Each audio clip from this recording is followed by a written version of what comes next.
একটি বিষয় আপনার কাছে জানতে চাই যে আজকে স্থানীয় সরকার মন্ত্রণালয় থেকে জেলা পরিষদ এবং ইউনিয়ন পরিষদ এবং পৌরসভার বাতিল করা হয়েছে এবং ইউনিয়ন পরিষদের বিষয়ে আজকে স্থানীয় সরকার মন্ত্রণালয়ের সিদ্ধান্ত হবে, আগামীকালে সেটা জানা যাবে। এই বিষয়ে আসলে আপনার প্রতিক্রিয়া জানতে চাই যে এই যে স্থানীয় সরকারের অধীনে যে নির্বাচন হয়েছিল, পৌরসভা বলেন, ইউনিয়ন চেয়ারম্যান বলেন, উপজেলা বলেন, সিটি কর্পোরেশন বলেন, এই নির্বাচনটি কার অধীনে হয়েছিল? এই খুনি হাসিনার অবৈধ সরকারের অধীনে ছিল। যেখানে একটি সরকারই অবৈধ, সেখানে তো তার নির্বাচন করার তো কোনো প্রশ্নই আসে না।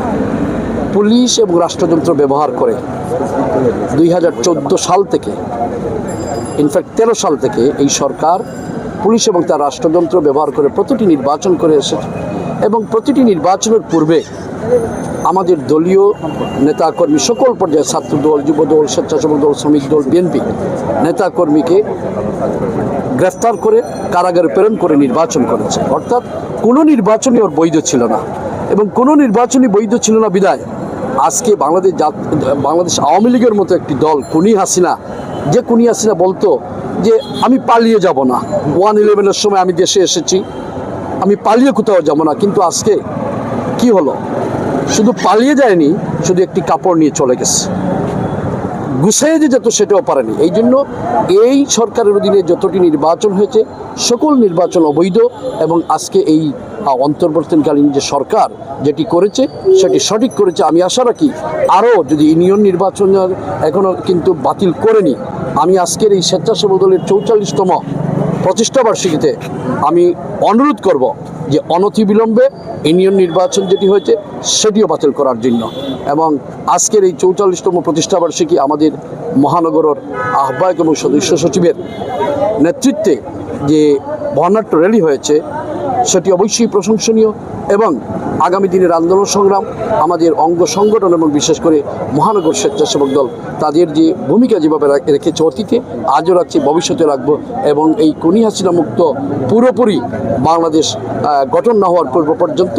আমাদের পার্টির ভারপ্রাপ্ত চেয়ারম্যান জনাব তারেক রহমান নির্দেশনায় আমরা রাজপথে থাকব এবং ইনশাআল্লাহ এই ছাত্র জনতার বুকের তাজা রক্ত দিয়ে যে দেশটিকে স্বাধীন করেছে একটি সুখী সমৃদ্ধশালী বাংলাদেশ করার দৃঢ় প্রত্যয় আজকে স্বেচ্ছাসেবকের প্রতিষ্ঠাবার্ষিকীতে আমি দৃঢ় প্রত্যয় ব্যক্ত করছি। ছোট্ট করে আমার আরেকটি বিষয় জানা আছে, আমরা জানি সারা বাংলাদেশের 64 জেলার মধ্যে কিন্তু সিলেট একটি সম্প্রীতির রাজনীতি সবসময় বিদ্যমান ছিল, কিন্তু আমরা দেখেছি গত 5 তারিখে 5 আগস্টের দেশের বিভিন্ন জায়গায় বঙ্গবন্ধু সহ শেখ হাসিনার যে মোড়লগুলো ছিল সবগুলো ভেঙে গেল, যেমনকি আমরা সোশ্যাল মিডিয়াতে দেখছি বিভিন্ন সেনাবাহিনী দপ্তরে যেগুলো ছিল সেগুলো ভাঙা হয়েছে। অনেকে জনমনে এই মুহূর্তে আমরা দেখছি বিভিন্ন জন প্রশ্ন করছেন যে সিলেটের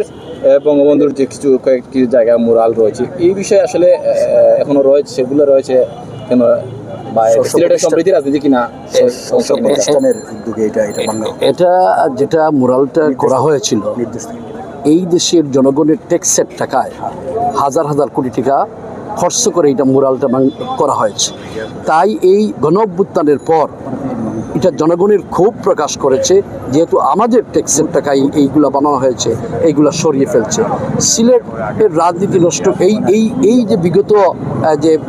20 দিন বা 21 দিন হবে যে আন্দোলন সংগ্রাম যেটা সিলেটে হয়েছে, আমরা অতীতে সিলেট ছিল না, কিন্তু সিলেটের রাজনীতির সম্প্রীতি নষ্ট করেছে আওয়ামী লীগ এবং আওয়ামী লীগে ফাইন্ড আউট করুক তাদের মধ্যে কোন নেতার কারণে এই সিলেটের সম্প্রীতি রাজনীতির সম্প্রীতি নষ্ট করেছে, তারা তাদেরকে চিহ্নিত করুক এবং তাকে